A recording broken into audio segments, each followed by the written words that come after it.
Um ativista e dirigente do movimento cívico guineense foi encontrado morto nos arredores de Bissau. Não há dúvida alguma de que se trata de um assassinato político, da eliminação brutal de um contestatário do regime militar, de mais uma vítima dos esquadrões da morte que espancam e matam todos os que se atrevam a gritar pela liberdade e pela democracia.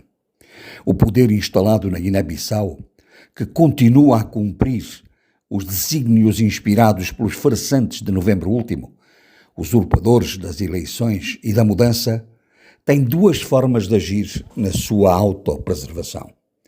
A instilação do medo nos cidadãos, visando limitar e condicionar a sua liberdade de expressão e de associação, e, ao mesmo tempo, o estrangulamento e silenciamento da denúncia dos atropelos cometidos pelos servidores do regime que aprisionam a sociedade e os direitos de cidadania.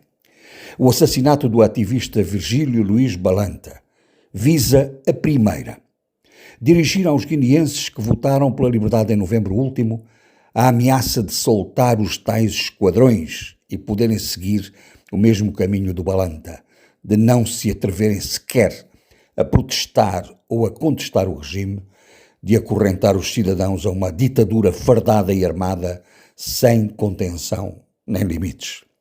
Para cumprir a segunda, a do estrangulamento democrático e o silenciamento da sociedade, o poder militar e o seu governo ensaiaram uma vez mais o encerramento das rádios privadas, com o argumento, sempre o mesmo argumento, do não pagamento das licenças de emissão.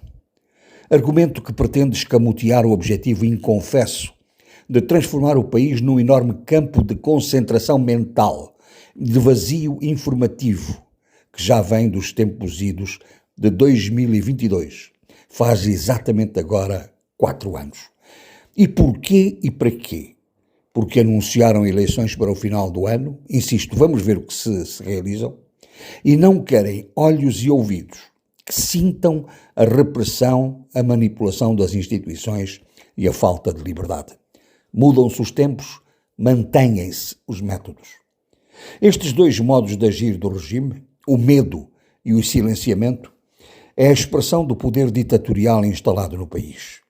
Ambos intoleráveis em democracia e num Estado que deveria respeitar a vida humana e os direitos de cidadania. A notícia da morte do dirigente associativo Virgílio Balanta ocorre coincidentemente com a publicação do relatório sobre os direitos humanos na Guiné-Bissau nos últimos 3 anos, no âmbito de uma conferência internacional sobre o diálogo por um futuro com justiça, direitos humanos e democracia na África Ocidental. Não pode ser apenas coincidência. É verdadeiramente a oportunidade para ampliar o sinal e exponenciar os seus efeitos, ao mesmo tempo que demonstra a impunidade do poder. A investigação preliminar revela a brutalidade do assassinato do dirigente associativo, agressões violentas, esfaqueamento múltiplo e 2 tiros. A Polícia Judiciária da Guiné-Bissau, que investiga esta morte, tem obtido bons resultados no combate ao tráfico de droga. Falta agora testar a sua eficiência e a sua liberdade de ação na determinação dos autores materiais deste crime e que siga a cadeia das responsabilidades até aos seus autores morais.